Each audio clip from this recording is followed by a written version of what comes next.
आखिरी किनारे पर तान्या तार नॉवेल केस नंबर 22। वो उसे देखते देखते सो गया था, शायद थका हुआ था। वो एकदम उठी और उसके आगे हाथ लाया, मगर वो नींद में था और एकदम मुस्कुरा दी। उसने अपने बाल समेट कैचर बालों में लगा के एहतियात से उसके नीचे से अपना मोबाइल खींचा और दबे पाँव में दरवाजे तक आ गई। एक तो अंदाजा नहीं था दरवाज़ा कहाँ है। उसने और उस जगह पे हाथ मारा जहाँ से दरवाज़ा खुलने का पूरा अंदेशा था, और बुलाकर वो कामयाब होगी। दरवाज़ा खोला तो बेआवाज़ ही था। वो जल्दी से बाहर निकली और भागते हुए उसे एहसास हुआ कि उसका इनहेलर उसके पास नहीं। उसने अपनी सबसे अहम चीज़ को भी नज़रअंदाज कर दिया और बाहर की जानी पड़ी, लेकिन उसे छुपना पड़ा क्योंकि सामने एक गार्ड खड़ा था। वो अपनी सुर्ख आंखों से दूर देख रहा था। वो मुंह बना के उसका पहला मकसद यहाँ से भाग जाना था, जबकि वो अब तक ये बात समझ नहीं पाई थी कि उसकी ज़िंदगी को खतरा था। उसे लग रहा था ये सब बेज़ात की वजह से उसके साथ हो रहा है। वहाँ उसके साथ मारपीट का होना, अस्पताल में पानी गिरना, सब बेज़ात की वजह से था। वो क्रिमिनल था और अब वो मज़ीद शजर की वजह से कुछ नहीं करना चाहती थी। उसे अपनी जान बहुत अजीज थी। वो काफ़ी देर से उस गार्ड को देखती रही जो कि चौकन्ना खड़ा था। रूह को गुस्सा आया और उसने इर्द गिर्द देखा। उसे एक डंडी नजर आई और उसने गार्डन की दूसरी तरफ वो डंडी फेंक दी, और जैसे हल्की सी हरकत हुई वो गार्ड में तवज्जो होता वहाँ चला गया। होते तो यहाँ कहीं गार्ड थे, मगर कुछ दिनों से नहीं थे। वो गार्ड के हटते दरवाजे के नज़दीक दौड़ गए। दरवाज़ा खोलना चाहा, मगर हर चीज़ इतनी मिस्ट्री सी भरी हुई थी कि कोई लॉक दिखाई नहीं दिया। लेकिन अगर वो गार्ड वापस आ जाता तो वो कभी ना निकल पाती। उसने पूरा दरवाज़ा झंझोड़ दिया और इसी दौरान सांस अलग फूल गए थे। बेसाख्ता उसका हाथ एक बटन पर लगा और दरवाज़ा खुल गया। वो इस सूरत पे हैरान हुई और दरवाजे से बाहर निकल गई और इतनी तेज़ी से भागी कि उसे पलट कर नहीं देखा था। गार्ड दरवाज़ा खोलने की आवाज़ पर दौड़कर उस तरफ आया और उसने बाहर निकल कर देखा, लेकिन वहाँ कोई नहीं था। लेकिन उसे शक हुआ कि कोई जा चुका है। वो अंदर आया और उसने बाकी सबसे पूछा कि बाहर कौन निकला, मगर कोई नहीं था। बेज़ाती कमरे का आधा खुला दरवाज़ा देखकर उन सबको रूह पर शक हो चुका था, जबकि दूसरी तरफ रूह दरख्त से टेक लगाई मुस्कुराने लगी। बेज़ात निशा, मुझे कैद करना इतना भी आसान नहीं था। उसने सर झटका, मगर उसका इनहेलर को परेशान हुई, लेकिन कुछ देर तक के साथ बैठ गई, जिसकी वजह से उसकी सांसें नॉर्मल हुई। और फिर उसने कॉल कमाई। उसने शजर को कॉल मिलाई थी। दूसरी तरफ से कॉल अटेंड होगी। कहाँ हो तुम रूह? मैं बेज़ात के घर के बाहर। आज ये मैड, तुम क्यों निकली बाहर? शजर ने ज़रा गुस्से से कहा। तो क्या उसके साथ रहती मैं? पागल हूँ? मुझे आप वापस भेज दें। बस मुझे नहीं करना कुछ भी। तुम वापस चली जाओ रूह, तुम्हारी जान को खतरा है। इस तरह बाहर ना फेरो। मेरी जान को खतरा बेज़ात के साथ रहने में है। आप मुझे लेकर जा रहे हैं या मैं खुद आऊँ? नाराज़गी से बोली। शजर बिस्तर छोड़कर उठ गया। वो जानता था बेज़ात उसे पाताल में से भी निकाल लेगा, लेकिन रूह के पीछे कोई था और जिसका उसे शक था वो खतरनाक तरीन आदमी था कि शजर को संभल कर चलने पर मजबूर था। वो फ़ौरन अपनी शर्ट उठाकर रूह को वहीं रहने का कह के वहाँ से बाहर निकला। शजर का ऐसे ही फ़ोन बंद कर देना रूह को बहुत बुरा लगा था। वो उठी और दूसरी सीट चलने लगी। चल चल कर उसके बस हो चुकी थी और बहुत मेहनत से सांस वो खींच रही थी। वो चलती चलती बहुत दूर निकल आई थी। मैं तो आज़ाद हूँ सबसे, मैं किसी के साथ किस ले रहा हूँ। और ये शजराबाज मैं ही पागल थी जो उसकी बातों में आ गई, वरना ये सब मिलकर मुझे मार देंगे। वो खुद से ही बोलते जा रही थी। हमज़ा अनीसा को डॉक्टर के पास से वापस ला रहा था। मॉम, आपको पता है डैड गुस्से होंगे बहुत, आप उनको संभालें। आप क्यों इतना डरने लग गई हैं? वो अनीसा से बोल रहा था जो खामोश बैठी थी। उसने जानबूझकर कहा था कि वो साइकोलॉजिस्ट के पास जा रही है। शायद वाकई उसे बेज़ात का वहम हो गया था, तो हारून ने भी इस बात की तायद की कि वो ठीक कर रही है। और कुछ दिनों के लिए वो मुल्क से बाहर गया हुआ था और अनीसा के पास अच्छा मौका था रूह को ढूंढ लेने का, और वो बार बार जाकर रूह का पूछ रही थी। उसकी गाड़ी रोड पर मुस्तैदी से चल रही थी कि सामने से उन्हें एक लड़की आते दिखाई दी जो अपना मोबाइल चला रही थी और सुकून से आधी रात को इधर से उधर देख रही थी, जैसे रातें तो उसकी अपनी थी और रात में कोई उसे नुकसान नहीं दे सकता था। गाड़ी रुको हमजा, अनीसा ने जल्दी से कहा, तो ऐन हो के रूह के पास गाड़ी रुकेगी। वह एकदम दौड़ कर दूर हुई वो एकदम डर कर दूर हुई और अनीसा को देखकर रूह की आंखें दंग रह गई। वो साकित खड़ी से देख रही थी। जब अनीसा उसे उस यतीम खाने में छोड़ गई थी तो वो सिर्फ 8 साल की थी और आज वो 25 साल की थी। वो अपनी माँ का चेहरा बखूबी पहचानती थी। वो साकित खड़ी थी। उसने थूक हलक में निकला और पीछे पलट कर देखा। रोड सुनसान था। रूह अनीसा गाड़ी खोलकर बाहर निकली। रूह 2 कदम दूर हुई। मॉम, कौन है ये? हमजा भी गाड़ी से निकला। रूह, हमजा ये रूह है। انیسہ بیٹے کو خوشی سے بتا رہی تھی۔ حمزہ تو کیا سبھی جانتے تھے انیسہ کی بیٹی کے بارے میں۔ حمزہ روح کو حیرانگی سے دیکھنے لگا۔ بالکل نازک کسی گلابی گڑیا کی طرح سی لڑکی تھی۔ روح پیچھے ہوتی جا رہی تھی۔ روح میری جان، میری بیٹی، میری بات۔ روح نے مڑ کر دیکھا۔ روح میری بات سنو۔ بہزاد اس کے لب پڑپڑائے اور اچانک ہونے والی فائرنگ پر حمزہ نیچے بیٹھ گیا۔ مام گاڑی میں بیٹھے۔ فائرنگ کی آواز کافی تیز تھی۔ نہیں روح، میرے ساتھ چلو۔ روح میں تمہیں ہی ڈھونڈ رہی تھی۔ میری بچی، مجھے معاف کر دو، پلیز مجھے معاف کر دو، میرے ساتھ چلو روح۔ وہ آگے بڑھ کر اس کا چہرہ تھام گئی۔ روح اب بھی ساکت کھڑی تھی جبکہ فائرنگ کی آواز قریب آتی جا رہی تھی۔ حمزہ نے ماں کا ہاتھ پکڑا ہوا تھا۔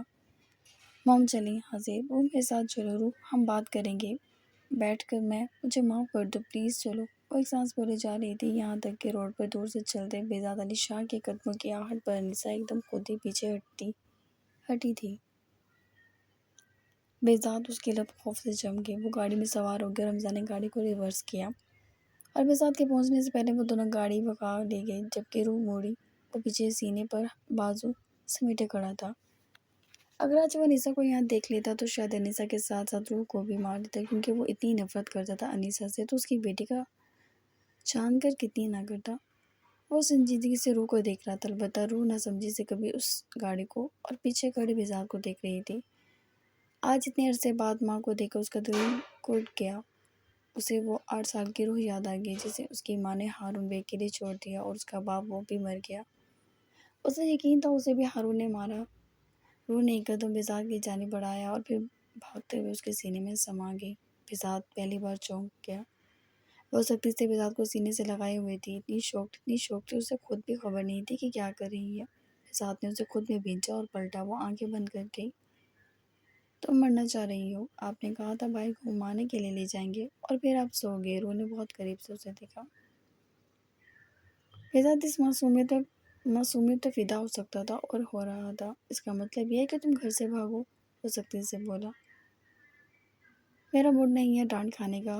وہ پھر سے اس کے سینے سے لگ گئی، جبکہ بہزاد نے اپنے ارد گرد کھڑے گارڈز کو ہاتھ کے اشارے سے چلے جانے کا کہا تھا۔ اب تم دور ہوگی، وہ اسے دور کرتا بولا۔ وہ تھوڑا شرمندہ سی ہو کے الگ ہو گئی۔ بہزاد کی گوری سے سر جھکا گیا۔ دل تو کر رہا ہے۔ اس نے ہاتھ گھمایا مگر ہاتھ روح کو نہیں لگا۔ روح دونوں ہاتھ ہونٹوں پر رکھی اور بڑی بڑی سبز آنکھوں سے اسے دیکھنے لگی۔ اگلی بار یہ تھپڑ پڑے گا اگر تم گھر سے نکلی۔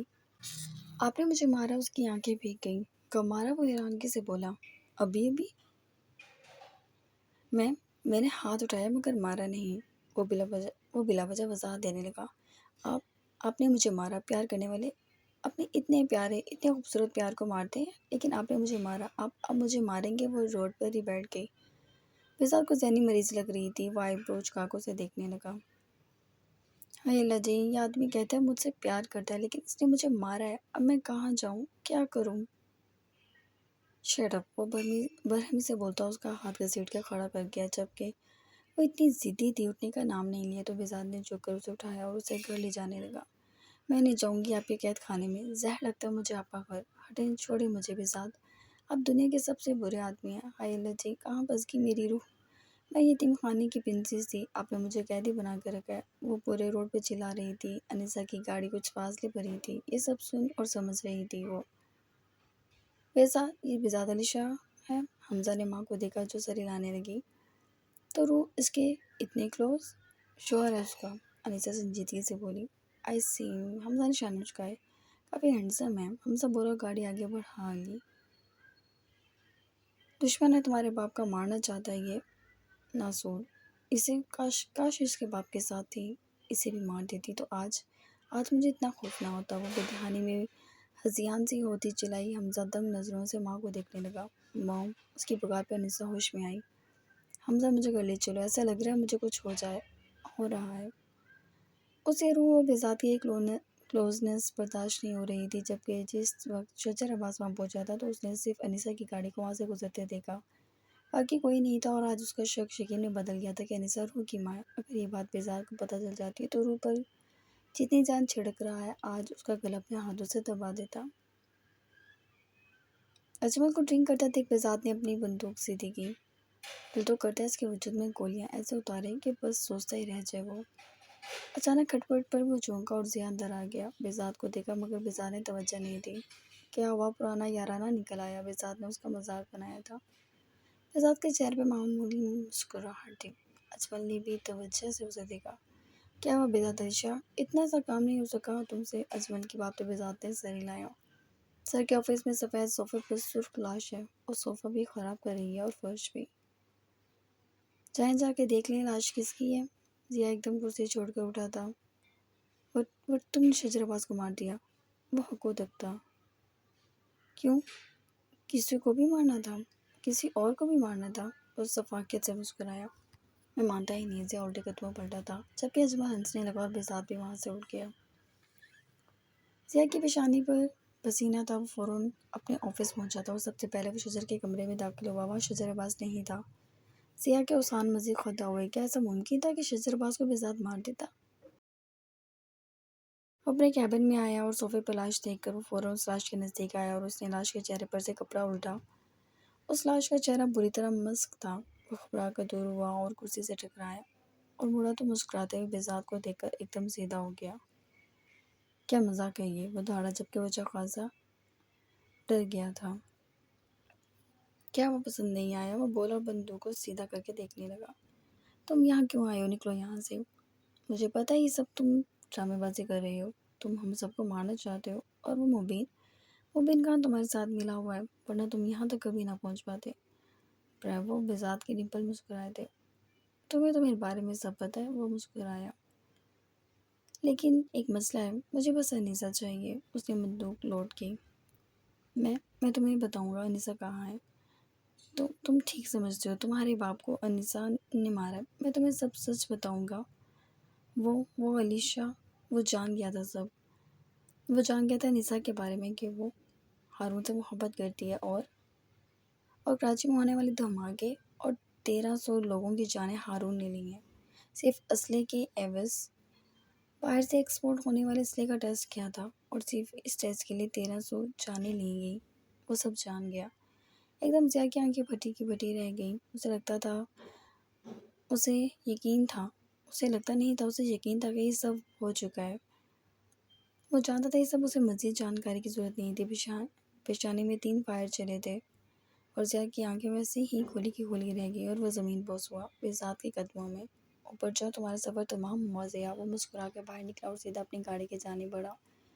और उसे शजर अब्बास ने देख लिया था। शजर ने उसे नहीं अलबत्ता बेजात ने उसे नहीं देखा था। शजर ने उसके हाथ में गन भी देखी थी, लेकिन वो समझ नहीं पाया कि वो कहाँ से निकला है। यकीनन मोमिन खान के पास आया होगा। अचानक उसके मोबाइल पे रिंग होने लगी। उसने नंबर देखा और मुस्कुराया। ज़हन नसीब, किस्मत का सितारा बुलंद है मेरा जो आपने फ़ोन किया। मैं आपसे मिलना चाहती हूँ। उसके लहजे में परेशानी थी। अभी अभी आ जाओ। जी, मगर आप फजूल बातें नहीं करेंगे। माय बिलव्ड, मैं बस अभी आया। उसने मोबाइल बंद किया और अपनी जीप की जानिब बढ़ गया। लबों पर मुस्कान थी। रात से उसे नींद नहीं आई थी, ये सोच कर कि बेजात शज्जर को मारने का सोच रहा है। हाँ, वो शज्जर से नफरत करती थी और उसे फ़र्क नहीं पड़ता था, फिर भी मुतफक्किर हो रही थी। वो अपने कैफे से खुद भी वाकिफ़ नहीं थी और पूरा दिन खुद से लड़ने के बाद उसने फैसला किया था कि वो शज्जर को बता दे। बाकी अपनी जान बचा सकता है तो बचा ले, नहीं कर सकता तो ना करे। वो अस्पताल के बाहर खड़ी उसकी मुंतज़िर थी। वो उसकी गाड़ी दिखाई दी तो वो गाड़ी में सवार हो गई और शजर की मुस्कुराहट से नज़रें बचाने लगी। वो बार बार मुस्कुरा रहा था, यहाँ तक कि पलवशा ने दांत पीस कर उसकी जानिब देखा तो वो एकदम संजीदा हुआ। कभी भी किसी भी पास के रेस्टोरेंट में चल ले, ड्यूटी छोड़ कर आई हूँ, ज़्यादा वक्त नहीं मेरे पास। उसने उखड़े विलहजे में कहा तो शजर सर खम कर गया। पलवशा ने ज़रा निगाहें घुमा कर उसकी जानिब देखा और सर झटकता है, जबकि शजर ने मुस्कुरा के गाड़ी की स्पीड बढ़ा ली। रूप बोरियत से बैठी बाहर गार्डन में माली को देख रही थी जो पौधों को पानी दे रहा था। वो रात वाला किस्सा याद नहीं करना चाहती थी, क्योंकि वो अपनी माँ से ना मिलना चाहती थी ना उसे देखना चाहती थी। उसके लिए एक आंसू भी बहाना नहीं चाहती थी और उसे उसी वजह से ज़्यादा बेहतर लगा। वो उठी और रोन में आकर खड़ी हो गई। माली अंकल, मैं पानी दे दूँ? आप हटे बैठ जाए। उसे ज़बरदस्ती उससे पाइप खींच लिया, जबकि माली परेशानी से उससे दोबारा पाइप लेना चाहता था, मगर उन्हें उन पर पानी की धार उछाल दी। ارے بیٹا وہ کھلکھلا دی جبکہ وہ بیچارہ خود کو بچاتا ادھر سے ادھر ہوا اور انہیں شیطانی نگاہوں سے سب کی جانب دیکھا۔ پانی کی دھار تیز کی اور ان فوجی یونیفارم میں کھڑے گارڈز کو بھی بھگوتی چلی گئی۔ جینسی بھی دوڑ کے باہر آئی جبکہ وہ اچھل اچھل کے خود پر پانی گرا رہی تھی اور اتنی بے ڈھنگی تھی کہ مکمل گیلی ہو کر وہ آفت لگ رہی تھی۔ جبکہ باہر کا دروازہ کھلا اور بہزاد کی گاڑی اندر آ گئی۔